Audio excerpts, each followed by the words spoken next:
Tá bem? Bom, colegas, nós estamos então começando aqui a gravação desse evento, que é a apresentação dos resultados da pesquisa do professor Maurílio Casas Maia, meu supervisor de pós-doutorado na Universidade Federal do Espírito Santo. E o professor Maurílio vai apresentar o tema em três apresentações separadas, uma sobre cada um dos elementos que compuseram essa pesquisa, e nós, na medida das apresentações, vamos fazer algumas intervenções, alguns debates.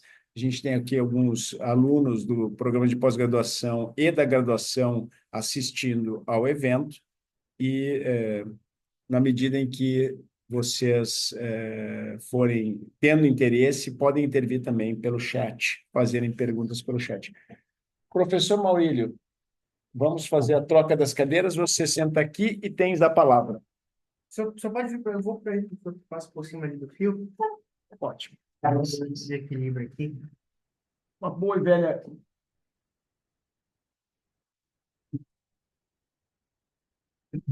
Só vou aqui tentar colocar. As apresentações. Então, F5. Aí vai no compartilhamento de tela e você vai enxergar a tela.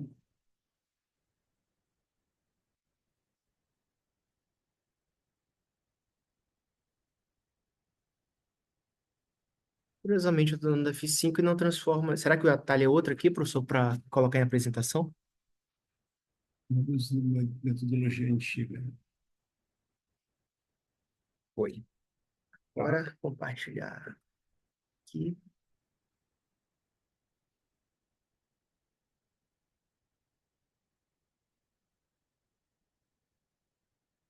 Bem, então, minhas saudações a todas e todos. Eu gostaria de confirmar se aparece para todas e todos pelo chat, se aparece para vocês aí os slides. Basicamente, eu quero falar aqui, primeiro saudar o professor Hermes Zanetti, agradecer pela oportunidade de apresentar essa pesquisa, de pesquisar sobre a sua supervisão, professor. É uma alegria, colegas aqui presentes, ser também um aluno da UFES agora, né? Depois dessa jornada, ainda tem mais um pouquinho, né, professor? Inclusive, para o pós-término, a gente pensa, tem o pré, o durante e o pós aqui da minha pesquisa com o professor Hermes. E eu acredito que oportunidades como essa, professor, são raras. Então, quando o professor Zanetti surgiu com essa ideia de pesquisa, a gente trocou ideia sobre isso, eu falei, eu tenho que dar meu jeito, eu tenho que vir da Amazônia, né, do Amazonas, chegar aqui para realmente apresentar uma pesquisa e já antecipo que ser orientado, aqui os orientandos do professor Zanetti, ser orientado pelo professor Zanetti é de uma honra, de uma alegria imensa, principalmente não só pelo renome do professor, mas principalmente porque ele realmente vai forçar você a refletir criticamente sobre as pautas que são necessárias. E no meu caso, que trabalho com a Defensoria Pública pelo menos desde 2013, 2014, com pesquisa, esse diálogo interinstitucional com o Ministério Público é muito necessário. Então, além de sermos professores, somos também membros de instituições que às vezes estão juntas e às vezes contrapostas. Às vezes contrapostas de modo democrático, às vezes nem tanto assim, né? Então, a gente resolveu também unir forças nessa pesquisa para tentar criar um âmbito mais cooperativo, mais democrático, inclusive, por que não, nas contraposições, que são democráticas e necessárias também muitas vezes, né, professor? No cenário plural como o nosso. Então, meus caros, o primeiro ponto dessa pesquisa foi definir o objeto. Então, basicamente, a gente vai ter um diálogo entre as atuações ministeriais e defensoriais. A Defensoria e o Ministério Público muitas vezes convivem no cenário processual e isso às vezes não fica tão claro em relação às suas formas de atuação. Então, a pesquisa basicamente perpassa, nesse primeiro momento, por apresentar três textos de coautoria nossa. O primeiro texto ele apresenta o microsistema de proteção de vulneráveis de uma maneira bem geral, porque é o tema que nos interessa. A Defensoria Pública tem uma vocação destinada a esses grupos e o Ministério Público também, à luz das suas leis institucionais, também tem uma vocação voltada a essa proteção jurídica. Então, nós precisávamos primeiro, como aqui a primeira sequência de slides, apresentar a ideia e a noção de um microsistema de proteção de vulneráveis, que a gente vai perceber que não é tão nova assim. Meus caros, então, o primeiro trabalho apresentado e publicado já, esse está na internet, ao contrário dos outros que serão publicados em revistas especializadas. O primeiro trabalho apresentou basicamente o microsistema de proteção de vulneráveis e a competência constitucional do STJ. Por que escolhemos o STJ? Porque o Superior Tribunal de Justiça já tem diversas menções a esse microsistema de proteção dos vulneráveis. Então, o STJ, desde 2023, em especial, dá passos lentos, talvez não na velocidade que nós queríamos, mas essa lentidão talvez seja importante para que nós possamos refletir a cada decisão. Traz essa expressão e vocês vão ver que casos aqui já já. Embora, antes mesmo disso, nós encontramos aqui uma sentença, na verdade, uma decisão interlocutória de um juiz do interior do Amazonas que já falava em microsistema de proteção dos hipervulneráveis. Ele usou essa expressão em 2018, junho de 2018. Então, não é uma ideia tão nova em termos de nascimento, contudo, ela é nova academicamente. Poucos textos exploram como essas normas dialogam no âmbito processual. E aqui, já passando ao segundo slide, separei aqui, meus caros, algumas referências à questão dos microsistemas. Primeiro ponto, antes de prosseguir nesses elementos. Já mencionei para vocês que o microsistema é uma expressão de proteção de vulneráveis que já foi citado em 2018 pelo STJ. Esse trabalho inicia principalmente em 2023. Vou citar os casos em breve, como, por exemplo, a fixação da competência mais favorável aos vulneráveis, como, por exemplo, a confirmação da legitimação ministerial enquanto substituto processual da criança, mesmo na presença de defensoria na comarca. Isso foi um ponto importante, inclusive, homenagens póstumas ao professor Cristiano Chaves, que defendia bastante essa legitimação do Ministério Público, porque existia, ao que tudo indica, uma cisão de teses, né? Alguma que dizia que se a Defensoria Pública estivesse presente na comarca, o Ministério Público não poderia mais se apresentar enquanto substituto processual da criança. E daqui a pouco a gente vai ver que esse enunciado sumular do STJ, que confirma a legitimação do Ministério Público, compõe esse microsistema, porque exatamente há uma ampliação da proteção dos segmentos sociais vulneráveis à luz do entendimento da STJ. Mas voltando à tela, primeira menção mencionada, o segundo ponto é que parece-nos que a pesquisa e as normas na Argentina apresentam um certo grau de evolução em relação ao nosso país. Hoje, se nós observamos a vulnerabilidade no direito material, no Código de Defesa do Consumidor, artigo 4º, inciso 1, nós vamos perceber a presença da vulnerabilidade de modo expresso desde 11 de setembro de 90, com a Lei 8.078, mas no âmbito processual, de maneira clara e expressa, é somente o artigo 190, parágrafo único, comentava aqui agora há pouco, que menciona a manifesta vulnerabilidade. Então, a vulnerabilidade no Brasil, em relação ao direito processual, não é algo que seja, de fato, um ambiente natural para esse debate. Então, esse microsistema de proteção processual dos vulneráveis, permitam, é que vai nos trazer tentar trazer, na verdade, essa normalidade, afirmar que a percepção da vulnerabilidade no âmbito processual não carrega nenhuma estranheza. E aí, como eu ia dizendo, o item 2 aí da apresentação, na Argentina nós temos o anteprojeto da legislação do Código de Processo Civil, Famílias e Comercial da província de Buenos Aires, que, repita-se, é um anteprojeto que aborda a vulnerabilidade em diversas segmentações, mas com leis já aprovadas, a província de Jujuy vai trazer para a gente duas normatizações, também em tela, que nos permitem pensar a proteção dos vulneráveis em diversos âmbitos. E aqui eu destaco, professor Zanetti, o poder geral de ajuste e proteção dos segmentos vulneráveis pelo juiz. Aqui no Brasil a gente vai falar muito do poder geral de cautela, né? Poder geral de antecipação, digamos assim, para alguns, embora isso seja mais polêmico, cautela fica no ponto mais pacífico, né? Então, o poder geral de cautela aqui no Brasil é algo tranquilo. Se pararmos para pensar, tutela é exatamente uma vulnerabilidade do sujeito diante de situações de risco, de urgência, né? Mas na Argentina, repita-se, com as normas da legislação da província de Jujuy, nós temos, então, um poder geral de proteção, né, de ajuste do processo mediante a visualização da vulnerabilidade. Debates, como a gente vai ver daqui a pouco, sobre o incidente de vulnerabilidade, que aí no item 3 eu lembrei aqui, o professor Zanetti, do nosso querido amigo Edilson Santana Filho, debatendo a ideia de um incidente de vulnerabilidade ou de verificação da vulnerabilidade no processo civil brasileiro. Então, nós vamos criando aqui, pessoal, a percepção de que nós temos a viabilidade do debate sobre um microsistema de proteção de vulneráveis no Brasil, tá? E essa busca do ordenamento argentino, na verdade, só confirma essa ideia.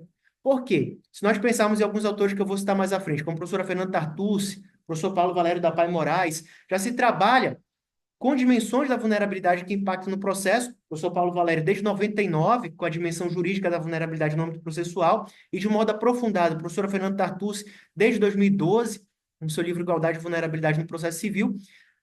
Temos textos mais recentes, como, por exemplo, o livro de Júlio Azevedo, trabalhando a questão dos ajustes processuais, procedimentais, melhor dizendo, a partir da ideia de vulnerabilidade do indivíduo. E aí eu separei 3 pontinhos aqui para comentar, como eu ia dizendo, professor Paulo Valério, quem vai pesquisar vulnerabilidade é importante, isso foi um alerta do professor Zanetti, muito importante.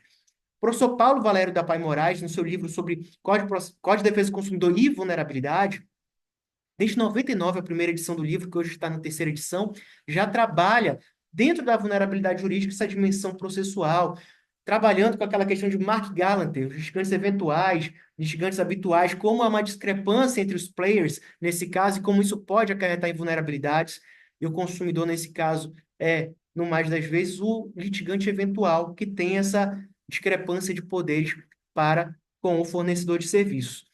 Então, diria que o nosso ponto de partida é, de fato, a doutrina do direito do consumidor, Cláudia Lima Marques, professor Paulo Valério da Pai Moraes e no processo Bruno Miragem também, que inclusive tem o livro em coautoria, perfeito, com a professora Cláudia Lima Marques, professor Zanetti não nos deixando faltar com esse ponto, professor Bruno Miragem e Cláudia Lima Marques, eles têm um livro sobre o novo direito privado e a proteção dos vulneráveis e também é referência obrigatória nessa pauta. E, como eu ia dizendo, não esquecer da professora Fernanda Tartucci também, por trazer talvez a primeira obra de fôlego em relação à dimensão processual da vulnerabilidade.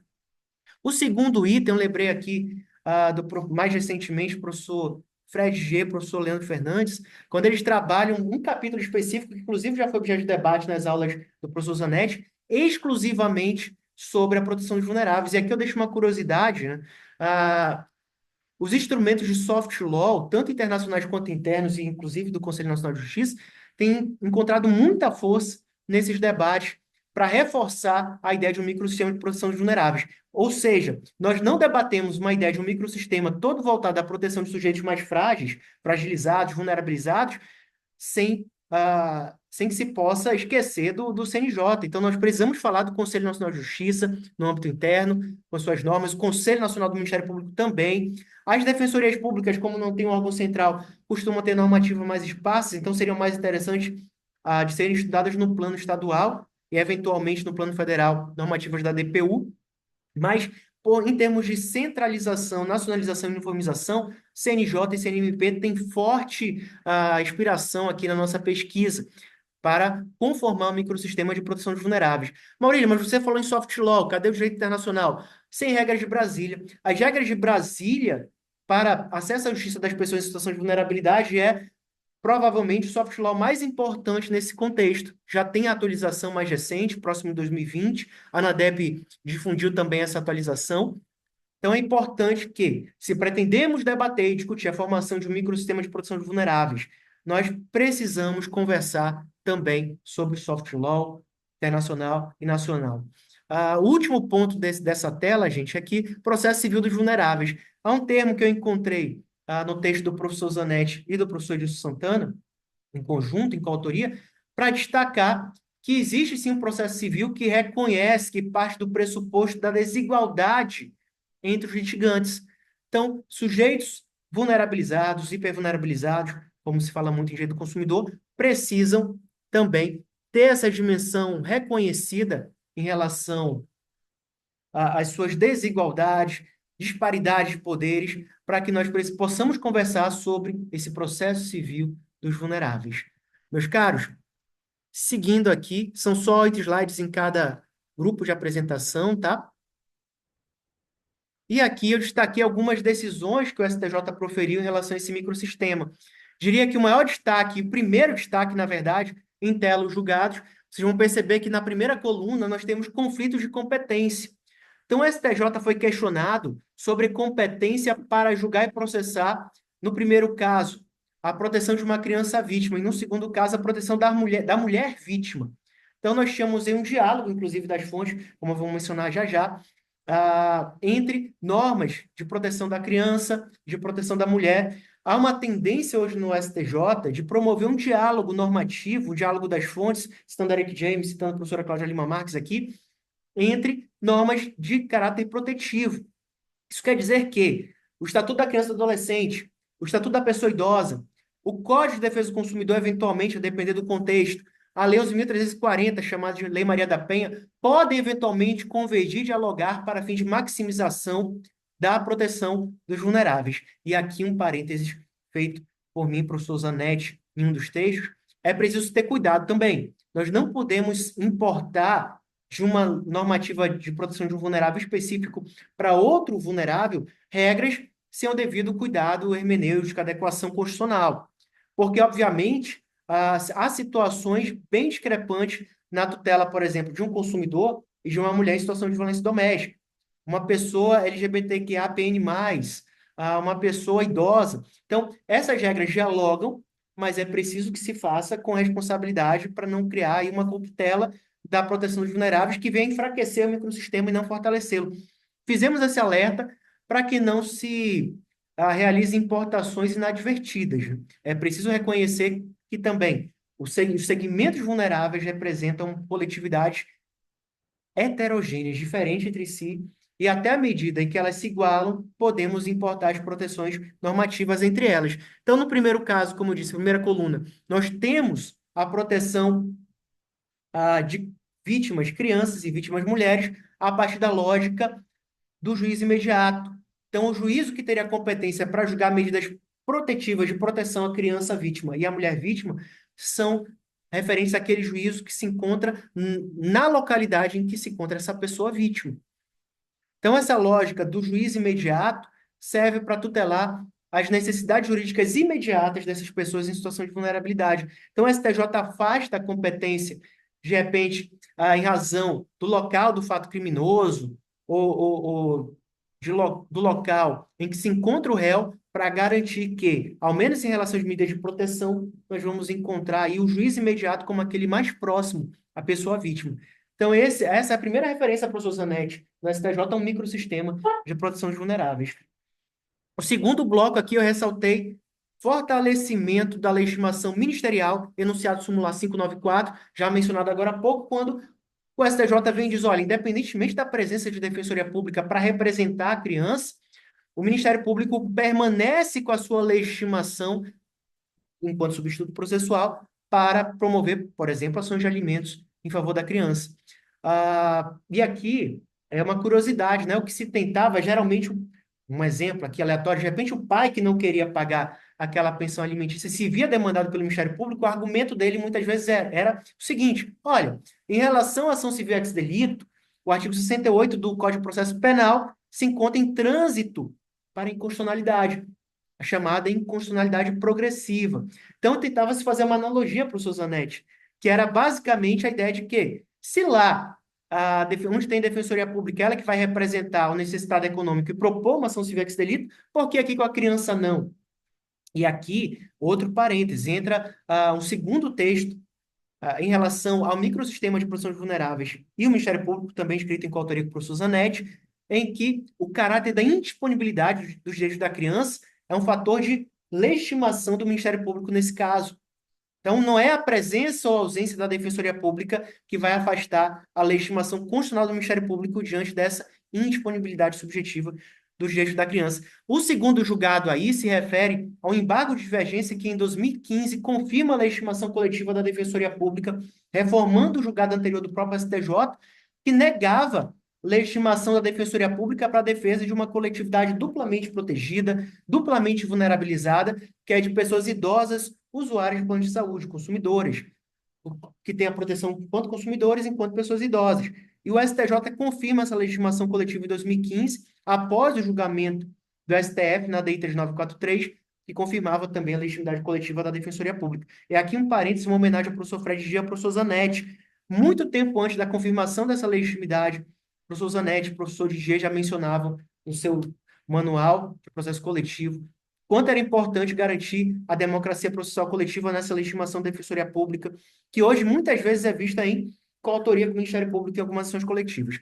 E aí, na última sequência, meus caros e minhas caras, alguns casos de confirmação da intervenção institucional da Defensoria enquanto guardiã dos vulneráveis, um caso de recurso repetitivo e um outro caso em que, obter dictum, a ministra Nancy Andrighi leva no seu voto, e é confirmado inclusive na própria ementa, que é recomendável a ampla participação da sociedade enquanto amicus curiae e também da Defensoria enquanto custos vulneráveis nos processos e casos estruturais, essas demandas que envolvem questões estruturais. Mas, repito, foi um obter dictum, porque isso não era discutido. Na origem, professor Zanetti, inclusive, era uma ação civil do Ministério Público, que envolvia a questão de adolescentes em situação Internação superior ao perfeito. período previsto no act. Exatamente, exatamente esse caso, professor. O professor quer que eu deixe virado para o senhor também? Não, também. E o último caso que eu mencionei foi um caso de defensor integral da criança, ou para alguns assistência qualificada da criança, que seria uma representação da criança vítima que foi criada normativamente, para quem interpreta dessa maneira, com a lei envolvendo a violência doméstica familiar contra a criança, a lei Henri Borel. Enfim, houve uma discussão se a defensoria deveria acompanhar nossa criança. Também o nosso texto sobre o Ministério Público, a gente faz alguma nota de rodapé sobre essa temática, né? Sobre a importância, principalmente para fins de reparação civil e proteção de eventuais direitos da criança, dessa figura, desse defensor da criança, e como isso não se confunde com a atuação ministerial, tanto protetiva da criança quanto enquanto dominus litis. Mas isso é para o próximo slide, né, professor? E aqui, meus caros, vamos acelerando também, que eu não quero cansá-los. A oitiva da vítima também é considerado um caso que nós podemos citar de integração do microsistema de proteção de vulneráveis. O STJ confirma, inclusive com base no protocolo para julgamento sob perspectiva de gênero, que a mulher vítima deve ser ouvida sobre a eventual revogação ou não de uma medida protetiva. Afinal, é ela que está em risco, é ela que pode falar mais sobre isso, né? Então, é permitir que ela traga esse lugar de fala ao processo. Por fim, eu reitero aqui que o caso da competência mais benéfica ao vulnerável, né, traz uma pesquisa, inclusive a gente cita o professor Kleber Alves, com a Immediate Civil Legal Needs, né, o debate sobre a proteção das necessidades jurídicas imediatas. São questões que não podem esperar pelas formalidades jurídicas. Então, levar essa matéria de medidas protetivas ao juiz mais próximo daquela vítima em situação de risco nos parece, à luz do próprio STJ, a medida protetiva aliás, a interpretação protetiva pertinente a esse microsistema. Se o STJ tivesse decidido de outra maneira, a gente poderia talvez até dizer aqui que não houve uma integração microsistema. Ao contrário, foi ignorado o microsistema. Mas o STJ, de fato, vem trazendo essa perspectiva. E aqui, em debate com o professor Zanetti, e eu tomei algumas iniciativas, inclusive aqui, o professor sabe disso, de trazer o professor Zanetti para essa discussão, porque já há mais de uma década, eu não vou dizer mais de uma década só, professor, são duas, eu não vou, melhor não falar sobre isso, mas há bastante tempo o professor Zanetti debate sobre a constitucionalização do processo, em especial civil, e debate sobre a circularidade dos planos do direito material e do direito processual. E essa pesquisa do professor Zanetti é toda incorporada a esse debate da formação do microsistema de proteção dos vulneráveis. E aqui as nossas homenagens mais uma vez, professor. Debater o microsistema de proteção de vulneráveis à luz das proteções aos segmentos constitucionalmente protegidos. Debater essa ligação entre a vulnerabilidade de direito material com a vulnerabilidade processual, circularidade dos planos, escrita pelo professor Zanetti, não sei se desde 2003, 2004, mas já tem bastante tempinho em relação a isso. É importante se trazer aqui. É uma perspectiva que tem que ser aqui aos orientandos e também aos futuros orientandos aqui da graduação que estão presentes. É muito importante reavivar, em relação à proteção dos vulneráveis, essa ideia de circularidade dos planos e reforçar ainda mais a constitucionalização do processo. A gente vai trazer aqui a ideia de necessidades constitucionais, ou seja, sujeitos, indivíduos e grupos que têm proteção constitucional diferenciadas. Crianças, adolescentes, consumidores, pessoas idosas, quilombolas, povos indígenas e assim por diante. Então, a teoria das vulnerabilidades, e aqui já citada, professor Cláudio Lima Marx, professor Bruno Miragem, Paulo Valério da Pai Moraes, professora Fernanda Tartucci, entre tantos outros, devem ser revisitados aqui, e nessa confluência entre constitucionalização do processo, teoria circular dos planos e a teoria das vulnerabilidades, nós vamos encontrar talvez a justa medida para a formação desse microsistema.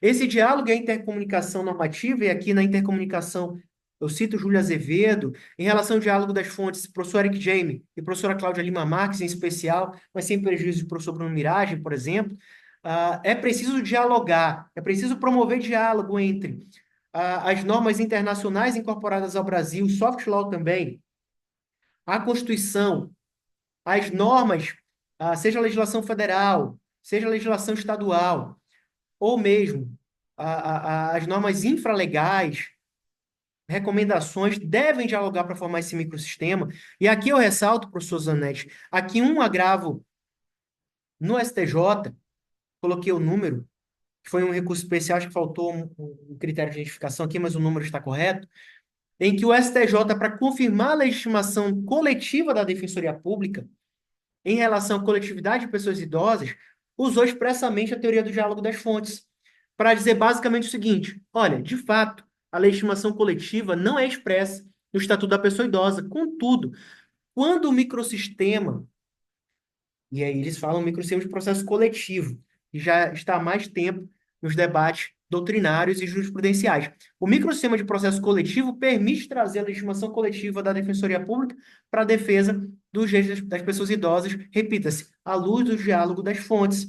E por que não dizer também que essa decisão ela também reforça o microsistema de proteção de vulneráveis na sua dimensão coletiva? E aqui, já indo fechar aqui até esse slide, professor, e a gente pode pausar para alguma discussão, lembrando que são 3 textos, cada um tem uma sequência de 8 slides, tá, pessoal? Vou tentar ser mais objetivo nas outras. Mas é preciso, então, se dizer que o microsistema de proteção de vulneráveis tem uma dimensão individual e também tem coletiva.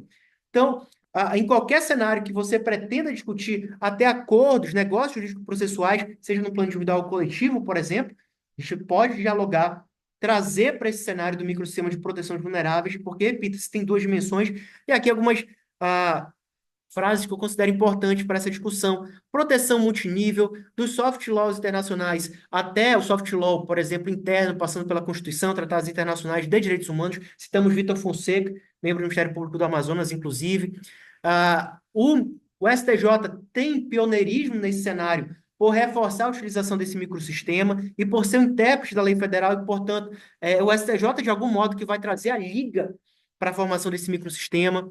É importante, e os próximos slides vão mostrar isso nas próximas temáticas, que se reconheça a funcionalidade de cada instituição essencial à justiça, Ministério Público, Defensoria Pública, a própria Advocacia Pública, com seus pareceres internos que orientam a administração pública, podem alertar quanto à possível lesão de segmentos vulneráveis, a advocacia privada, quando defende esses sujeitos também, seja no plano coletivo ou individual. É importante que se pense mais em nível de cooperação entre essas instituições do que em nível de confronto corporativo. Confronto democrático, de debate democrático, isso é normal. Mas é preciso se pensar, superar essa ideia corporativista e trazer Ministério Público, Defensoria Pública, Advocacia Pública para o diálogo, e não somente para um confronto, às vezes até egoísta e corporativo. Aí, finalizando, é preciso se pensar, então, o microsistema de proteção dos vulneráveis no âmbito processual, o microsistema processual de proteção de vulneráveis à luz do modelo constitucional de processo. E eu acredito, professor Zanetti, eu vou até começar a virar aqui para a gente, que isso sintetiza a ideia desse primeiro texto, que foi publicado no Conju, e nos traz a ideia de um microsistema de proteção de vulneráveis. Peço desculpa aqui se delonguei demasiadamente no primeiro tema, professor. Se eu te interromper, vocês estão aceitando o pessoal no Zoom? Não sei se... Olha, eu acho que tem que admitir isso. Eu fiz uma solicitação só para testar isso.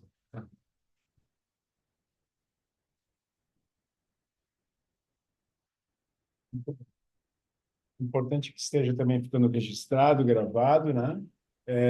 Bom, pessoal, o horário que a gente tinha para fazer essa apresentação era esse. É um horário um pouco infausto. Foi pensado por causa da disciplina de Teoria Geral do Processo. O Maurílio teria estado presente com vocês, teria falado para vocês 1 hora antes desse evento, para que vocês pudessem estar preparados para essa conversa agora. E, infelizmente, nós tivemos essa alteração dos nossos planos. Olha o Edilson entrando aí. Admitir. Isso. Bem-vindo, Edilson. Então, nós tivemos uma alteração desse nosso plano original, mas isso não vai prejudicar o nosso evento. A apresentação do Maurílio foi brilhante, como vocês puderam perceber. Essa pesquisa está muito madura, é uma pesquisa muito exemplar para a nossa universidade. São temas de alta indagação, temas que têm um efeito prático muito grande na vida das pessoas, e o direito como ciência social aplicada, ele precisa desse tipo de investigação. Então, nós estamos construindo aí, e o Edilson, que acabou de entrar, também tem participado dessa minha iniciativa. Estamos construindo uma forma de compreender melhor, nas relações jurídicas processuais, a posição das pessoas e grupos com vulnerabilidade, que são pessoas e grupos que, no modelo tradicional de processo, são ignorados em suas divergências. Que no modelo tradicional de processo, todo litigante é igual. No modelo tradicional de processo, ou liberal do direito processual, basta a igualdade formal. E, portanto, bastam os poderes processuais formalmente estabelecidos. Não há uma necessidade de adequação para a proteção especial do litigante vulnerável ou hipervulnerável. Então, como vocês perceberam da exposição, esse modelo vem cedendo espaço, seja normativo, o que começou lá atrás com o Código de Defesa do Consumidor. Porque no Código de Defesa do Consumidor, pela primeira vez, se falou que, ao lado do litigante hipossuficiente, todo consumidor, pela sua natureza na relação de consumo, que é uma relação contratual, que há uma vantagem por parte do fornecedor ou produtor, ele é vulnerável. Então, já coloca a situação de vulnerabilidade como uma vulnerabilidade legalmente prevista. Mas existem outras vulnerabilidades que não estão legalmente previstas. Muitas estão legalmente previstas, mas outras que não estão legalmente previstas. E existem vulnerabilidades cruzadas, ou a hipervulnerabilidade, quando eu tenho uma situação de pessoas que são vulneráveis por mais de uma categoria. Tá? Tem um clássico acórdão do professor Herman Benjamin, ministro, hoje presidente do Superior Tribunal de Justiça, que exatamente trata desse ponto, porque ele fala de uma consumidora, é o caso da telefonia, tarifa básica de telefonia fixa, ele fala que uma consumidora triplamente vulnerável, porque era negra, pobre e mulher, não tinha tido condições de enfrentar sozinha todas as grandes companhias telefônicas no STJ. Estava perdendo aquele recurso repetitivo que é fixar uma tese, que é valer para todos os casos de outros consumidores. Sozinha, sem representação no STJ, porque o próprio advogado dessa consumidora não foi até o STJ e, portanto, não teve um papel de destaque na defesa das teses que poderiam sustentar os interesses dessa consumidora e de todos os demais consumidores que acabam sendo afetados por essa decisão. Então, o que a gente está preocupado aqui? Se a Constituição constitucionalizou o processo, o artigo 1º do CPC atual diz que o processo é todo constitucionalizado, deve ser interpretado segundo os valores e normas previstas na Constituição.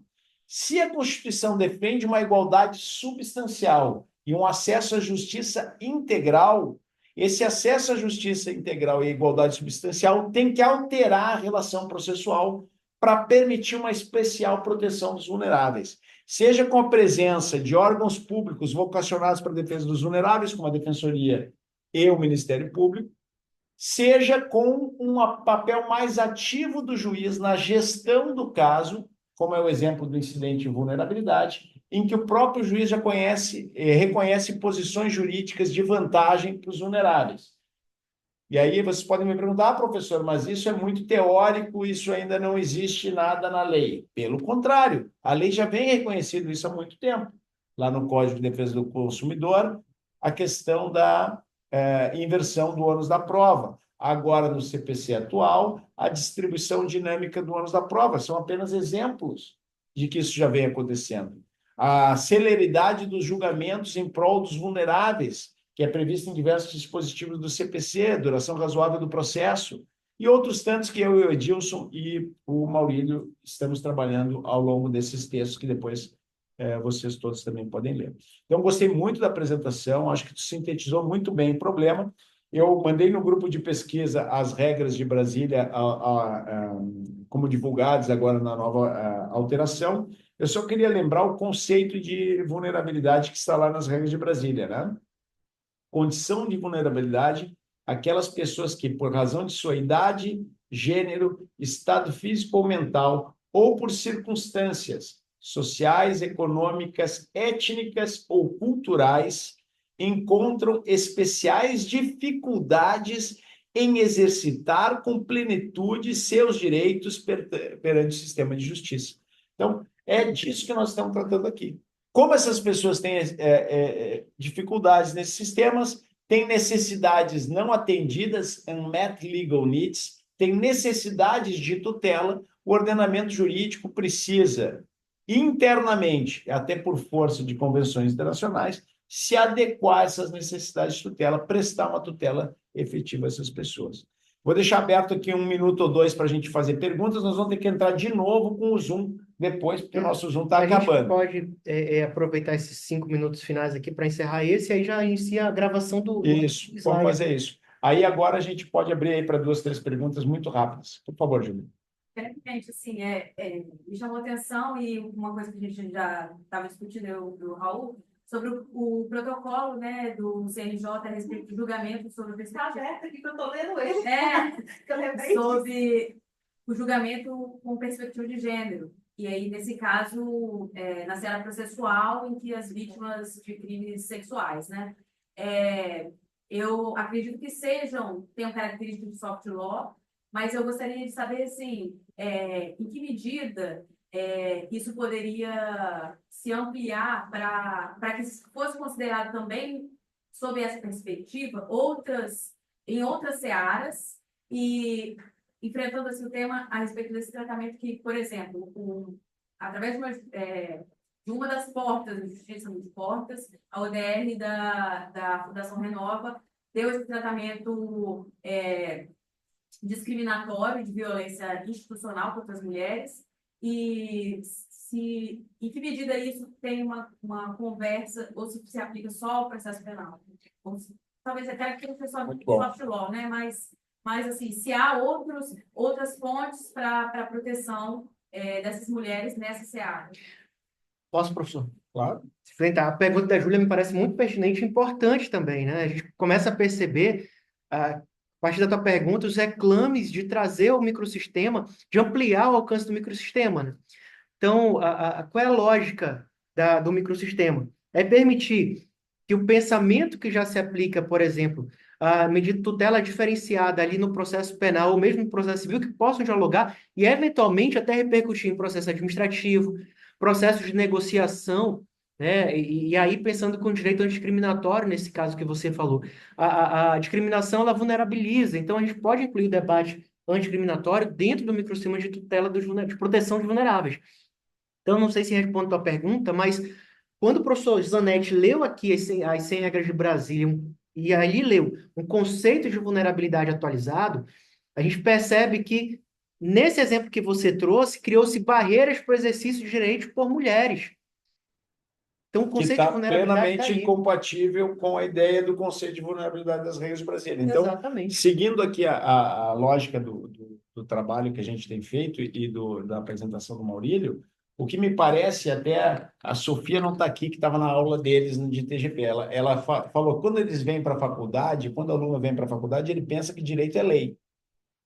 Agora, direito, na verdade, é isso que nós estamos fazendo aqui.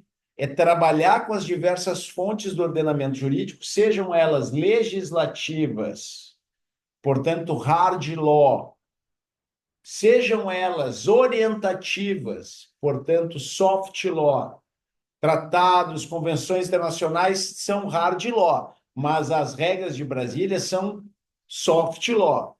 As resoluções do CNMP e do CNJ são hard law, mas as recomendações são soft law. Perfeito. Para combinar esses mecanismos de compreensão do fenômeno jurídico e da densidade no momento da solução dos problemas jurídicos. Então, a operação do jurista, nesse caso de diálogo de fontes, é um diálogo de concretização do direito que toma de empréstimo esses pontos de partida para resolver os problemas concretos.